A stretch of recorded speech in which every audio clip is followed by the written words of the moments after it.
দেশে আলেম ওলামাদের মধ্যে এমনি কাদা ছড়াছড়ি। আমি প্রায়ই বলি যে আমাদের ব্রড মাইন্ডেড হওয়া উচিত। এক বক্তা আরেক বক্তারে গালি দেয়, আছে না নাই? একটা গল্প শুনছি, এক বক্তা নাকি তার আগের বক্তারে বলছে একটা ছাগল,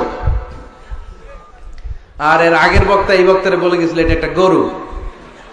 তো রাতে খাবারের সময় এদেরকে ঘাস আর ভুসি দিছে ইন্তেজামিয়া কমিটি। তো এরা ঘাস আর ভুসি পেয়ে অবাক, এই ঘাস আর ভুসি খায় নাকি?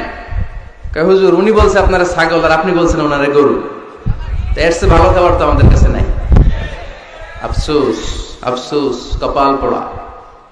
আগে সাধারণ লোকজন হেদায়েতের জন্য আমাদের কাছে দোয়া চাইতো, এখন সাধারণ লোকজন আমাদের হেদায়েতের জন্য দোয়া করে। সম্মানিত আলেম ওলামা যারা আছেন, কাদা ছড়াছড়ি আসুন বন্ধ করে দেই। একটা সময় আসবে জনগণ আমাদেরকে বয়কট করবে।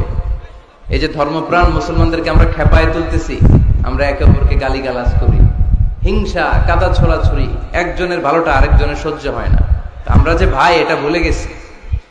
আমরা যে সীসাডালা প্রাচীরের মতো, যখন আমরা একা থাকি তখন আমরা ব্যক্তি, যখন আমরা সবাই মিলি তখন আমরা শক্তি।